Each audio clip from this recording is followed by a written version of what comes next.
You're a champ. You should not worry about this at all. I'm the one who's a rookie here. On the 61st day of becoming a founder, somebody's just pushed me into a podcast. This is part of the presentation. Always have a plan B, C, and D. I think I need to get you to India. Always have a plan. I'm just working my lights out. So are we ready to roll? Let's rock and roll. Okay, super. So classes. Is it possible to shift the lights a little? I'll take my glasses off. So Ceri has got a ring. Yeah. Ceri, thank you for joining the first podcast of FitEduCoach, and we are very, very excited in India to have you as a fitness mentor. What can be more special when you are the first one to start my podcast journey? So thank you so much for that one, and let's rock and roll. So yeah, Ceri, why don't you tell me first, something about yourself? We want to know, who is Ceri? Who am I? I quite often look at myself in the mirror and ask the same question. Who am I? I guess the best place to start is to go back to 1987. Do you remember that far back? Exactly. So in 1987, I was 16, and in the UK, I'm based in South Africa at the moment, but from my accent, you'll know I'm British. Yeah, of course. And in the UK, there was something called a youth training scheme. It was a fantastic scheme, actually, by the Prime Minister at the time, Margaret Thatcher. And it was more based towards traditional trades. So my friends were electricians and plumbers and mechanics. And you basically did 3 days a week on the job training, and then you did 2 days a week education at college. I was a footballer, but luckily, I mean, at 54 now, I'm still doing what I love. But I mean, if I was playing football, I wouldn't be playing football now. So at 16, I got released. My dreams of being a professional footballer were shattered. And my mother, bless her, she's 85 now. She walked down the road to a very small, there was no big gyms then, there was no Gold's gyms, there was no fitness food. She went to a small standalone operator and said, look, I've got a 16-year-old, he wants to stay in health and fitness, he wants to be a professional footballer, but in the meantime, can you offer him a position? And I think that the people that own the gym, I think, saw me as cheap labor. It was £28 per week, it was cheap. And for that, I was showers, doing gym programs, teaching classes. But the beautiful thing about that, twice a week or once a week, I went to college and did sports science. And then once a week, because I was the first person in the United Kingdom to do health and fitness on this youth training scheme, they had a pot of money. So I was very blessed at 16, 17, 18 to get qualified in exercise to music, strength and conditioning, pool plant management, everything across the leisure sector. So, whatever you believe in, my stars were certainly aligned with the fitness industry, because there was no health club operators in existence then. And, my kind of fitness star rose alongside the health and fitness business. So I kind of grew with the industry. So it started when you were 16. But I must end it by saying moms are always right. And there she was your first visionary. In my case, my mom was my first visionary who said, go join Gold's Gym. Life will change. And today here I am after 23 years. And without digressing, I mean, to this, I've just literally, I don't know if you saw this weekend. So it's, whenever you're watching this, it's now, I think it's, what's the date? August the 19th, 2024. So if you may be watching this on catch up in 10 years time. So August the 17th, 2024, so 2 days ago, I did a massive event at the Monte Casino in Johannesburg with my wife, Lydia. We had 2,000 people all moving together. I did watch you on Instagram. Yeah, and then I came back yesterday, and the first person to phone me up was my mum, and it's, my point is, so proud of you. You know, you're the best. And I think you always need somebody. I know we're kind of digressing a little bit, but you always need somebody that believes in you, right? Because, you know, especially at 16, and it was 1987 in the UK, you know, nobody was teaching group exercise. You know, my friends were riding scooters and mechanics, and, you know, they had proper jobs. So it was quite a sort of lofty ambition of a career to go into. To the extent, I think my dad, God rest his soul, you know, he was a plumber, and he was a bit like, you know, get a proper job, you know. So, you know, but lo and behold, I'm now 54 and I've traveled around the world with still trying to find a proper job, but I'll take it. I'll take it. and here you've created your legacy for 36 years. Yeah. But fitness 3 decades ago was not taken seriously. Today, health and fitness is a serious career as well as purpose for many, many people like you and me. 100%. Exactly. It was a hobby. It was a hobby. And I still think, you know, in the South African market, I think some of our instructors, and I think this is something we can talk to, maybe not in this series, but another series is, you know, when I was with Virgin Active many years ago, a couple of years ago, our ex-financial director, we used to talk about some of our instructors were hobbyists. Okay. So they would have a career and then they would teach at the weekend, cycling or some as hobbyists. Yeah. Now, and I think it's our job, my job, your job, our job as educators in the fitness industry to say, hey, you know, it can be a hobby, but it can also be a really good career. And I think that's something that, and I use the term all the time, you know, we've got to bring sexy back. We've got to bring sexy back to the fitness industry. And we've got to make it really cool and aspirational because it's an amazing career. All the good stuff, we change people's lives, of course. But, you know, ultimately, you know, I'm sat down on the southern tip of Africa. The sun is shining today. My little boy is 16. He was 16 months. Yes. He's a grown up. Yeah. And we've been blessed to travel around the world doing this thing called fitness. So it's amazing. That's great. So my next one is, I think we met each other 5 years ago, 4 years ago, if I'm not wrong. And I have seen you in your elements with the trainers, interacting with them, talking them, always upbeat.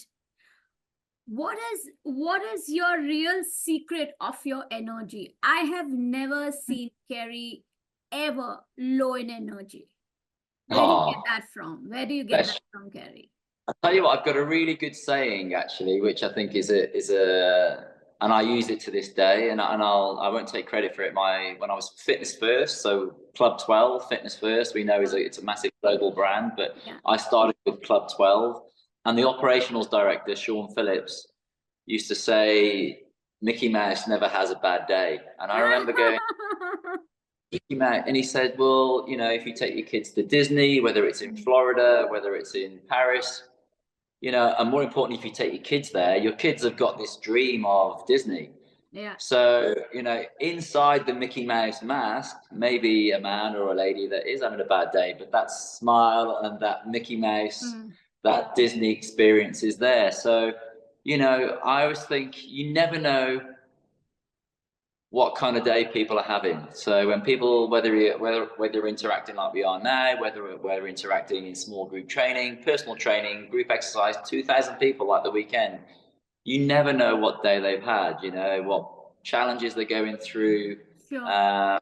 And to be the catalyst for change, sounds a bit cliche, but we are absolutely a catalyst for change. We can, I'm working for a brand at the moment, Planet Fitness.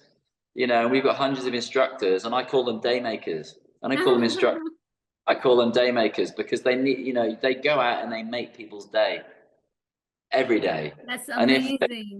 And if they don't, then question why you're doing what you're doing, you know, because the knowledge and all the good things that, you know, FitEduCoach are providing, that's amazing. You need to know basic science. You need to know anatomy, physiology. You need to know movement patterns. You need to know the technical aspects of strength and conditioning, breath work, etc. But, you know, again, Sean Phillips, but it's actually Theodore Roosevelt says, you know, that people don't care how much you know. till they know how much you care. Absolutely, absolutely, absolutely. And I remember after you had left India, a few of our personal trainers, I could see they actually mirroring you and mimicking you and behave like Carrie the rock star. And I could see their vibe, and you know, it's amazing how your energy is infectious, Carrie. So yes, we see more of this coming to our students as well. I love that. Because we should create rock star trainers. That's Yeah. very, very important. Fitness Yeah. requires a lot of motivation. It doesn't happen that easily. It does, and it's, you know, ultimately it's passion, right? It's like, you know, I think people, you can see if you can see if Mickey Mouse is having a bad day, you can see it's like the wave isn't quite a wave. Yeah. But I think you're passionate about it, you know, and you know, of course, I wake up. There's a Monday morning. This morning, it was a cold morning. I'm training with Zach before he goes to school, and before, you know, was I Mickey Mouse this morning? Probably not. But you know, when you get into work, when you get into your first thing, you know, and it's also part of your personal brand, and that's another podcast. I've got these sort of 7 sort of facets to your personal brand, and so let's do that next time. Definitely. Great. So my next question: how do you take care of your personal fitness as well as fitness of your clients? Yeah, great question. So I think the key is, and it's quite, I mean, my best client at the moment is Zach. my and what's actually and what's amazing to experience is all the you know, all the stuff that I've been speaking about for many years, you know, get an accountability buddy, you know. So this morning, Monday morning, you know, he's pushing me as much as I'm pushing him to get into the gym and train from home. So at the moment, I would say consistency, forget what I do. And I get asked this all the time, you know, what's the best exercise for? And I'm a great believer in whatever you enjoy is the best exercise for you. So, you know, if you like dancing, dance more. If you like picking things up and putting them down again, like lifting weights, then do more of that, because it doesn't matter how many times I say kettlebells are the way to go, or Latin inspired dance is the way to go. If you don't like Latin music, it's not for you. So for me, I'm really trying to open up, after 36 years, open up my mind a little bit, but I've almost done a bit of a full circle to answer your question. And I've gone back to good old fashioned strength training. So today I did a pull day with Zach. We did a TRX and dumbbell work, some free weight work. Tomorrow we'll do a push day. Then we'll do a couple of HIIT sessions. I love my mobility. I am 54 this year. I was the British aerobic champion, which was great at the time, but my back doesn't quite thank me for it now. So I have arthritis in my L4, L5 facet joint. Okay. So I do what I call I need to just grease the groove. I need to move on a regular basis. So, you know, I travel a lot, and the key is consistency. So, and a holistic approach. So pick heavy things up, relatively heavy things up, put them down again. Do things you enjoy. Try and find an accountability partner, or pay for a personal trainer, or go to a group class, because that's like-minded people working out, and enjoy it. And my prescription back is what I call FAB. It's got to be fun. So how I prescribe things, it's got to be fun, it's got to be achievable, and people have to belong. FAB. Give people FAB experiences. Yeah. So if I'm teaching 2,000 people, you know, when I got on the plane yesterday morning coming back to Cape Town, thought back to did those 2,000 people have fun? Hopefully they did. The choreography was easy. I made sure that it was achievable for 2,000 people. Sure. And I wanted to make sure they all felt like they belong. Nice. They belong to, and it was called the Rockstar Party, actually, Rockstar Party Starter. Nice. And I want, you know, did they? And I would, you know, I've had loads of sort of direct messages over the last 24 hours, 48 hours. I think we tick the box. Yeah. That's the best gratitude one can actually get, when 2,000 people really enjoy your fitness event and go back home smiling. That's the priceless experience that you can provide, and that is what you have provided, Ceri. So well done. it's a two-way thing as well. I mean, I guess circling back to some of the questions you're asking, you know, the more you give, whether it's whether it's me and you now, the more you give, the more you get back. The more you get back, the more you give, the more you give. It just keeps going. So it just amplifies. But also to that point, you've got to have. It's almost like an alter ego. Funny enough, I've just wrote some training. We're just revising a HIT training class for Planet Fitness, and I've just done like the intros. And when I get people to introduce themselves, I don't get them to go, "Hi, my name's Ceri. I used to be a footballer, and I'm really excited today." I get them to introduce themselves as their alter ego. Got it. So when you stand on the stage, how do you present? And if you were to draw a line, you know, on your vibe or your intensity curve, it's like, you know, "Hi, my name's Ceri. I'm an ex-footballer," or I got you. Or, "Yes, beautiful people. My name's Ceri Hannan. I'm ridiculously proud, privileged, and always honoured." And that's another thing as well. Rehearse those first few things. Those first 7 seconds are really valuable. People go, "Like him, don't like him, not sure, don't like his energy. Wow, love his energy." So I've rehearsed, and that was something just, you know, as close back as lockdown. The amount of digital stuff I did, I rehearsed this. "Yes, beautiful people," or "Yes, Virgin Active," or "Yes, FitEduCoach," or "Yes, beautiful humans. My name's Ceri Hannan, and and it's who, what, why. So it's who are you, what are you delivering, and why should people hang around? Yes, beautiful people. My name's Ceri Hannan. Who am I? What am I delivering? Welcome to the podcast today. I'm really, really excited, proud, privileged, and honoured to be here with you today. Hopefully, you can share a little bit of the magic that I've experienced over the last 36 years. Boom.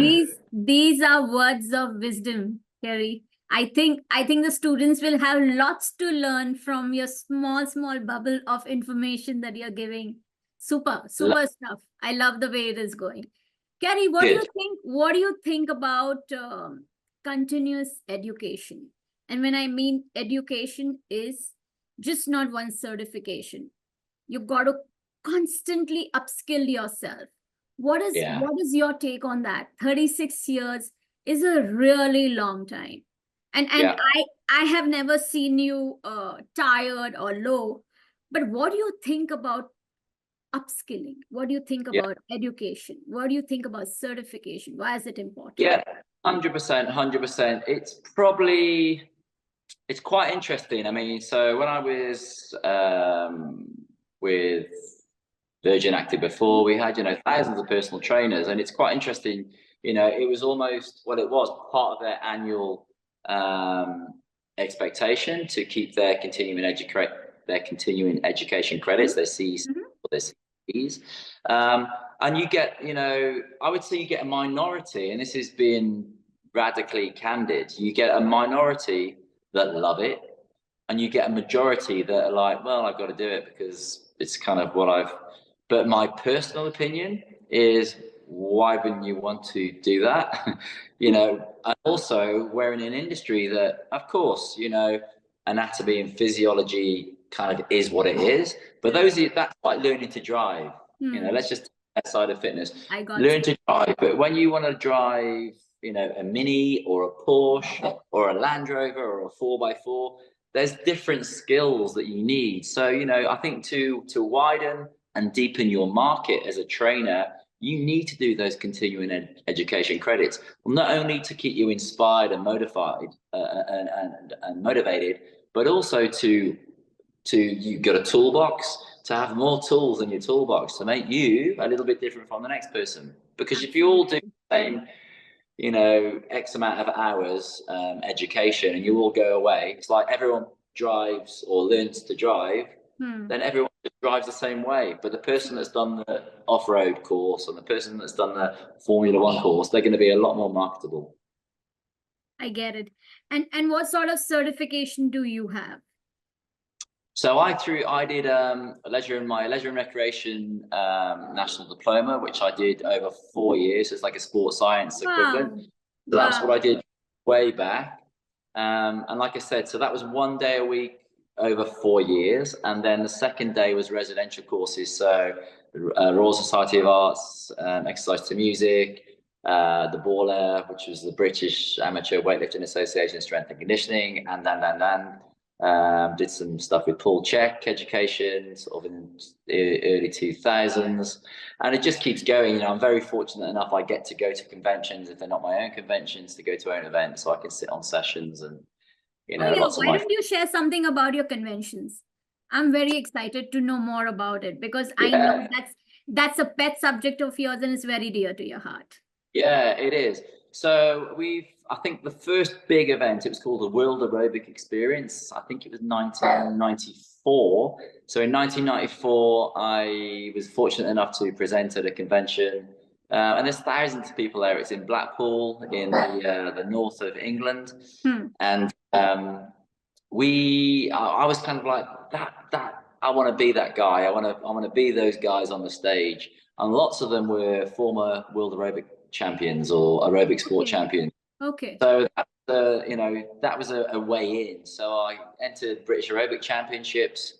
I won the British Aerobic Championships. I spent quite a few years traveling around the world in spandex or lycra, jumping around doing the splits and one-arm push-ups. But that made me a little bit more marketable and got me into presenting. So I presented there, and I presented there for many years, and then 20 years ago, we had the opportunity, me and two of my business partners, to purchase the goodwill with the Blackpool Tourist Board and the data. So we took that over, and it's called the International Fitness Showcase, and it's an annual event. My part of the equation with the business really is the sponsorship side. So I deal with all the corporate sponsors, the Zumbas, the TRXs, the indoor cycling, spinning. So I deal with all the brands, but we deal with the brand direct from source. So all of the people that are delivering the training and the education and the masterclasses are the very best. And it runs over, it's generally the last weekend in March. It runs Friday morning right the way through to Sunday afternoon, over 300 sessions. Over 6,000 non-unique users over the weekend. So it's a busy event. Some sessions have up to 1,000 people in, but there's 20 sessions every hour in the hour. And you're all invited next year, by the way.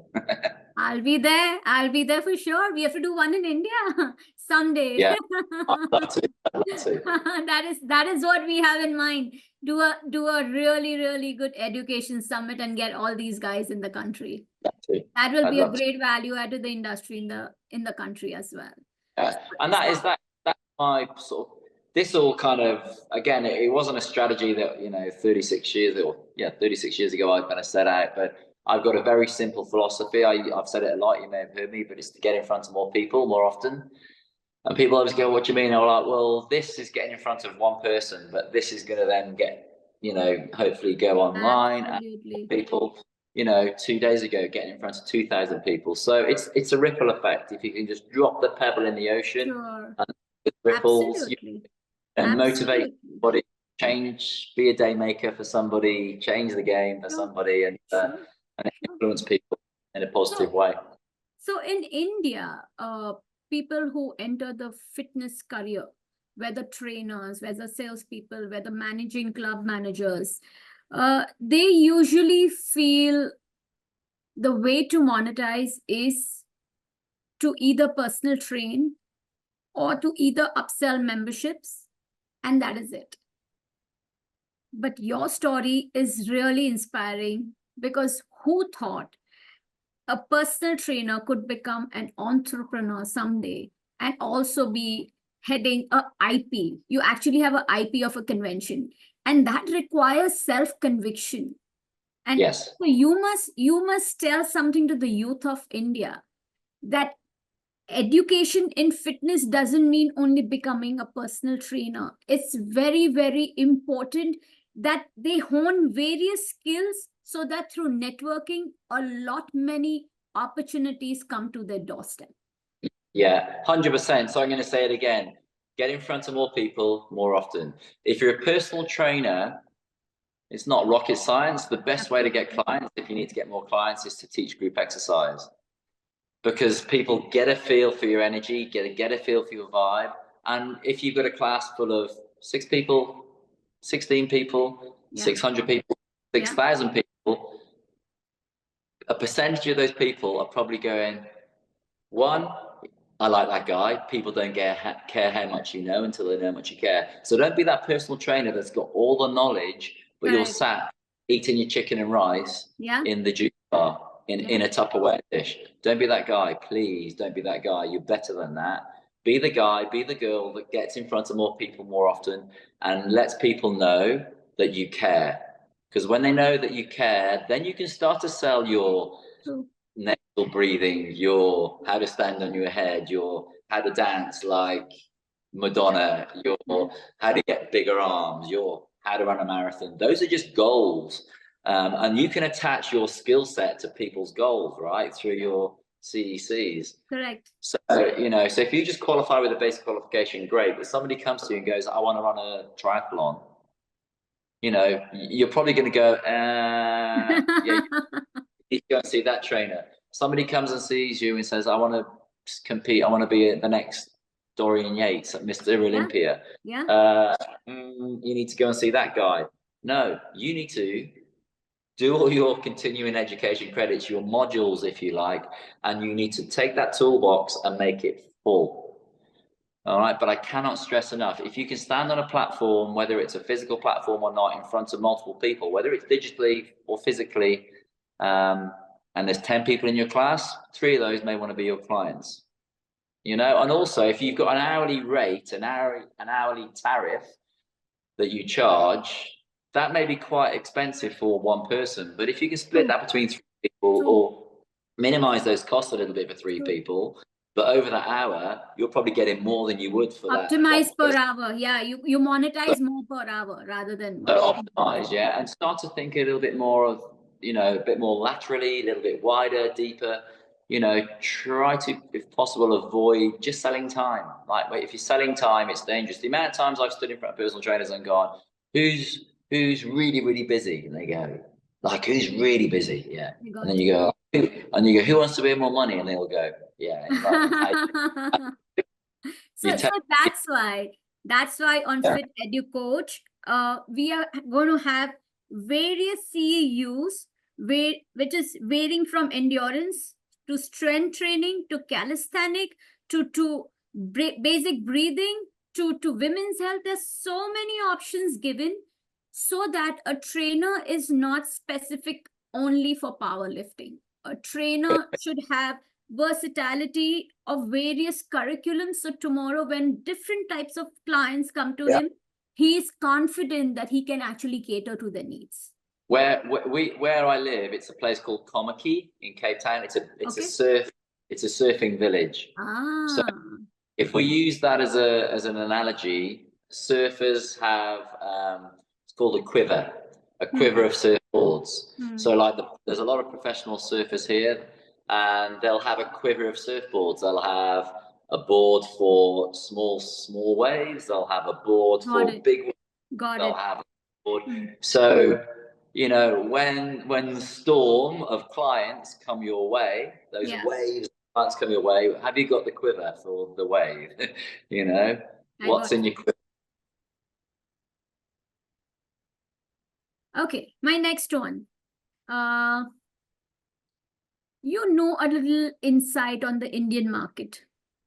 Where do you see it going?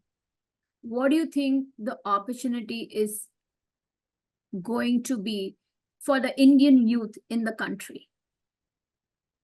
Yeah, that's a great question. Look, I think let's again, it's quite interesting having this podcast today, because I've just been writing I write manuals. I always look at it like everything, trying to look at it through the customer's eyes. Got it. My customer today, as I was writing a manual, was the instructor, the young instructor. And I can, if I had my other laptop, I could show you. It starts with there's like a half-built wall, bricks. Okay.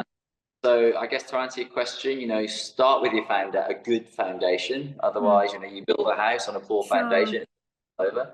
So, you know, all the modules and, you know, so if you just do a breathwork module or a module on calisthenics, but you haven't got a foundation of absolutely basic physiology, doesn't matter whether you're in India, whether you're in South Africa, absolutely. whether you're in the Kingdom, you know, that education structure is going to fall down. So build your foundation first and foremost, then start to specialize through special populations, get in front of more people more often. I can't stress that enough. I'm not saying you have to be, on this day and age, it's not about, you know, think exercise to music and think exercise with music.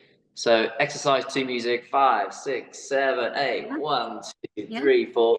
Yeah, that's for some people. That's not for other people. Great. Sure. Or there's exercise with music. Music in the background, stopwatch, Tabata, Imam, AMRAP. But you're still getting in front of more people more often, showing people that you care. And yeah, but get the foundation first, start to specialize. But just like your question to me about my own training, find something you enjoy. If you don't enjoy it, you're not going to. So if you don't enjoy training people for endurance, marathons, triathlons, if it's not really your thing, maybe go and get qualified in aspects that are going to help that. But you probably be that passionate. So I also, I don't want to contradict myself, but to a lot of trainers, I quite often say, once you've got your foundation, once you've started to build your quiver of surfboards, then something, stand for something or you stand for nothing. Got it. Because and I see this a lot of trainers, when you look at the wall of fame, specialize in weight loss, functional training, this. Sometimes it's too much. Yeah. I think if you look at it through the customer's eyes, it's almost like shopping in a department store that has a little bit of everything. Yeah. But if you know what you want, you generally go to a boutique store and you buy it. So if you buy a diamond ring, you go to a diamond ring shop. So I think start to get your foundation, build your quiver, but then start to specialize. I can tell you now, if you came to Cape Town tomorrow and you say, Ceri, in 6 months, I want to do my first triathlon, I will call Richard Woolridge. He's at the Virgin Active Claremont because that's what he does. I got you. But if you said to me, Ceri, I want to stand on the stage in a bikini and false tan and high heels, I would say Riyad Adams. Got it. Polar opposites, both very successful, but they stand for something. They're well qualified in other things. I got you. So build your foundation, build your quiver of surfboards or your quiver of certification. Yourself, have a well-rounded, but then start to be the go-to guy for. So if somebody walks into your club, or if somebody goes online, or somebody goes and they're perusing through social media and they're looking at body transformation, bodybuilding, breath work, any other kind of outcome, goal that a consumer may want, why choose you against the next person? Sure. Because if you're just, a jack of all trades, a master of some, no, stand for something. Absolutely. Get your foundation. But first build a foundation and then you can specialize. I totally agree. I know in my career there was good personal trainers who were good at strength and training, but they used to train even clients if they wanted to climb a Mount Everest. So that's where they upskilled themselves and went out of their comfort zone to actually ensure that endurance training was actually given to the clients. There you go. So yeah, that's important. What is your take on the Indian health and fitness industry? Look, when I was there, when was I there? Mumbai. One, I was blown away by Mumbai. Anyway, I loved it, and I'd love to come back.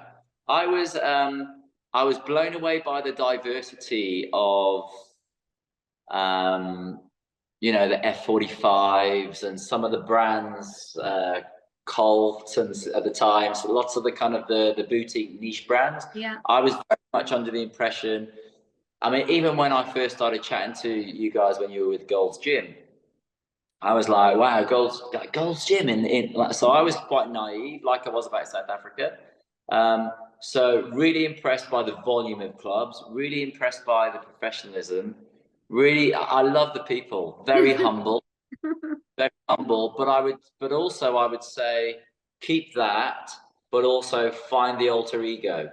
Totally, totally. I I agree. think, and that's okay, because when I do the training, like I said, when I wrote the training manual today, the intro is, yes, beautiful people, my name's Kerry. But when I talk to you, like I do leave messages to you like that. But if I talk to you normally, I'm just quite like I am now. There's a difference in energy and everything else. So I think with that very humble, beautiful spirit and nature that I saw in my limited time there with a lot of the trainers, I would say certainly when you're getting in front of more people, you need to turn something on a little bit. Sure. And I think there's an education piece. Maybe we'll talk about that off camera. But I did a lot of education for trainers in lockdown. I've got a presentation called Drop the Mic. Okay. And it's how to present online, because presenting online is different to presenting. Super. We'll do one of this with the students once we have yeah. I'd love that. And then also, I think, acting lessons, public speaking lessons, stuff that's a little bit more lateral. I agree.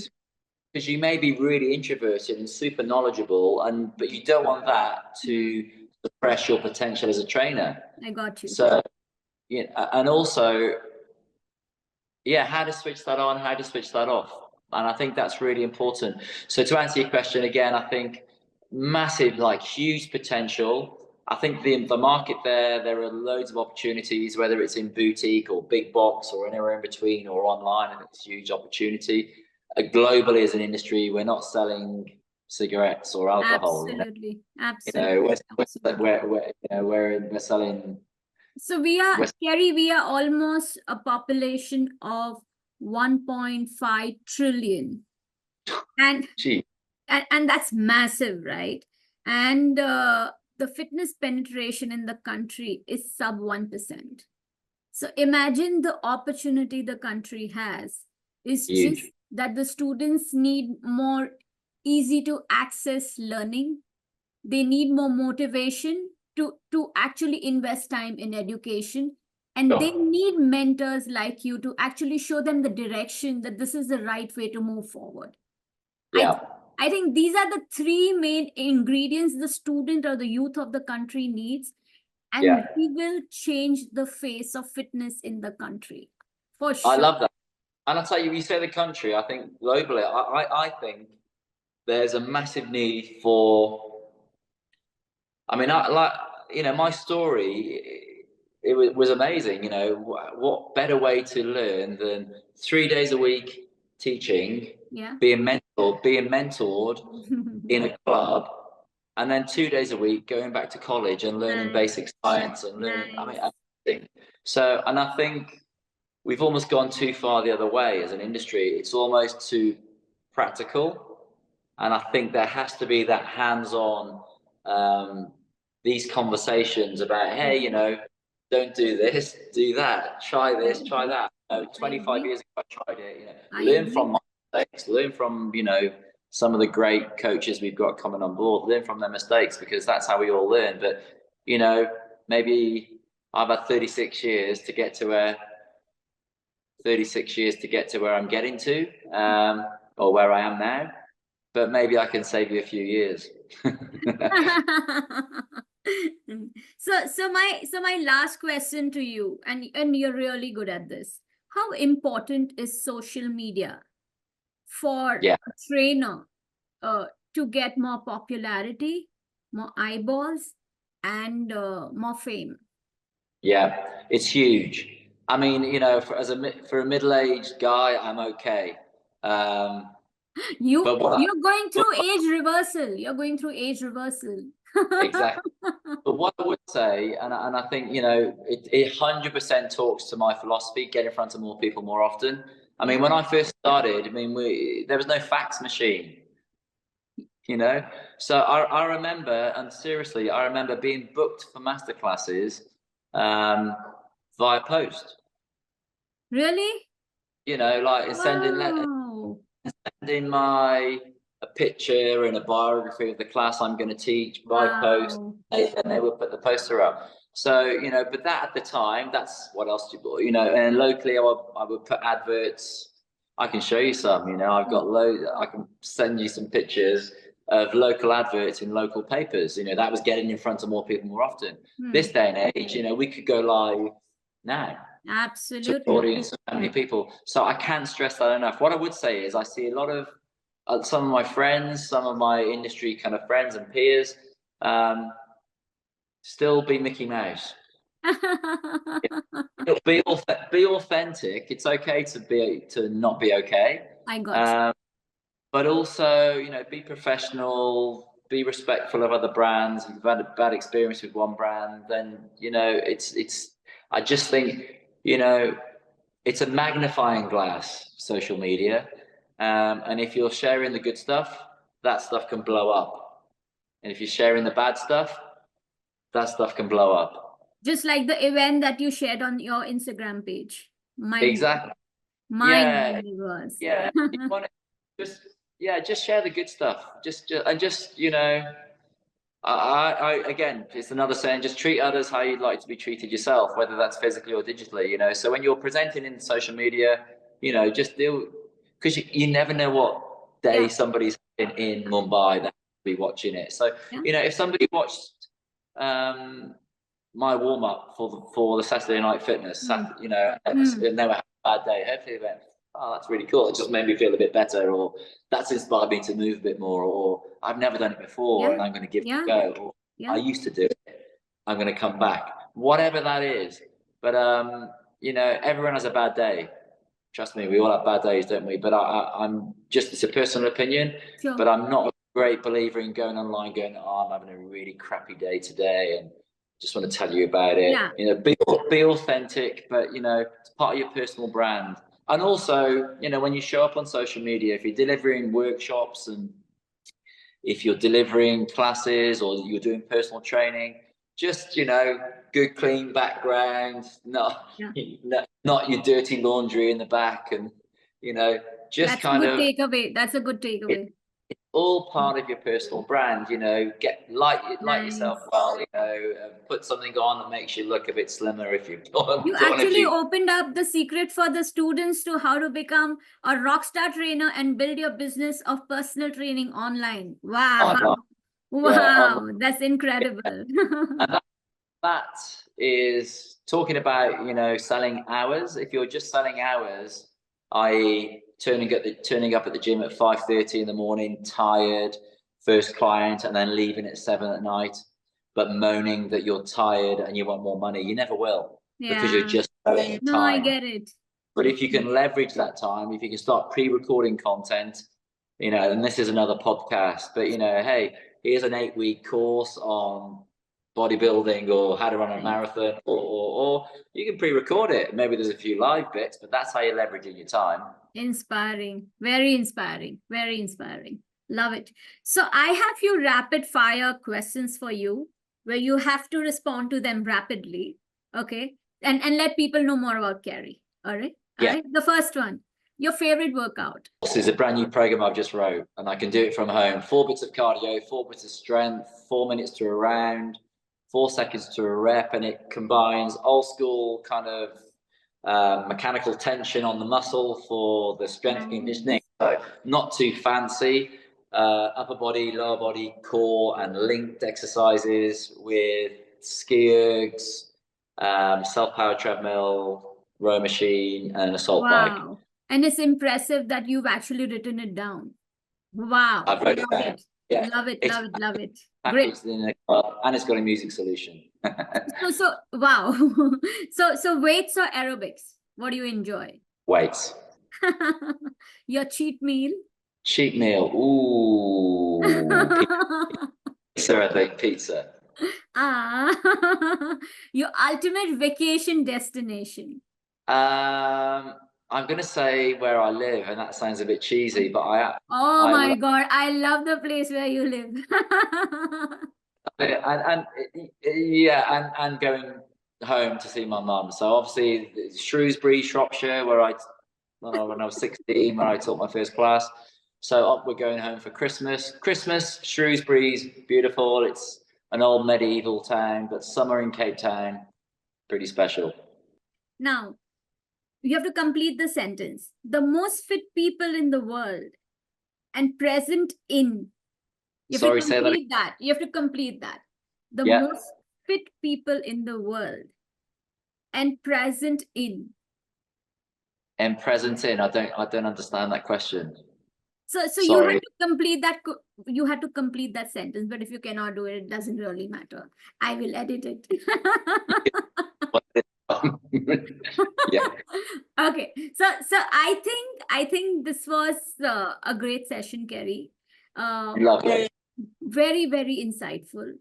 I think young trainers, students who will be listening to this, you've given them various snippets on how you can actually build a sustainable career, monetize. But what I understand is the key takeaway is upskill, have your own personality, be yourself, be authentic, and keep moving forward to grow. And I feel after 36 years, you continue to be incredible. And this is absolutely an inspiration for the youth in the country.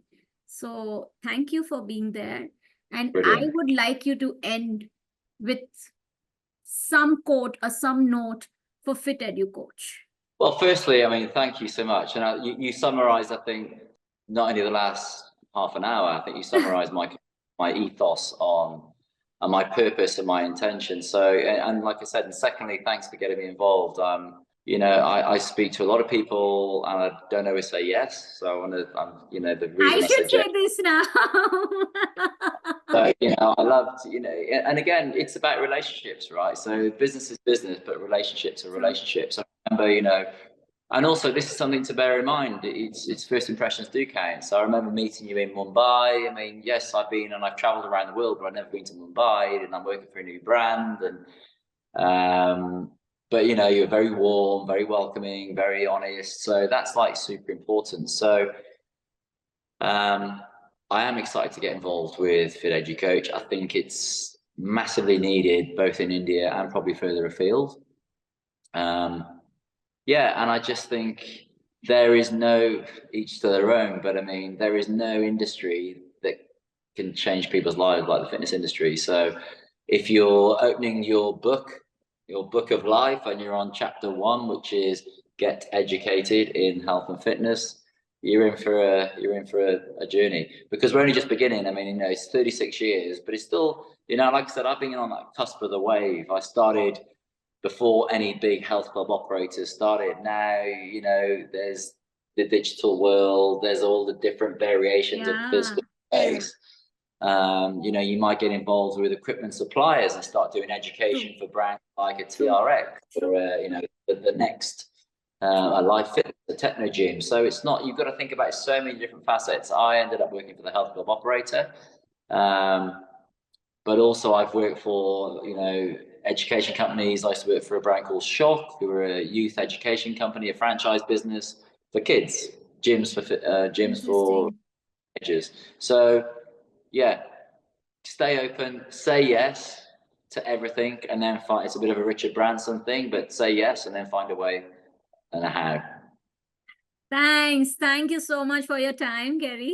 And catch up with you soon. Excellent. Thank Have a good you. one. Thank you.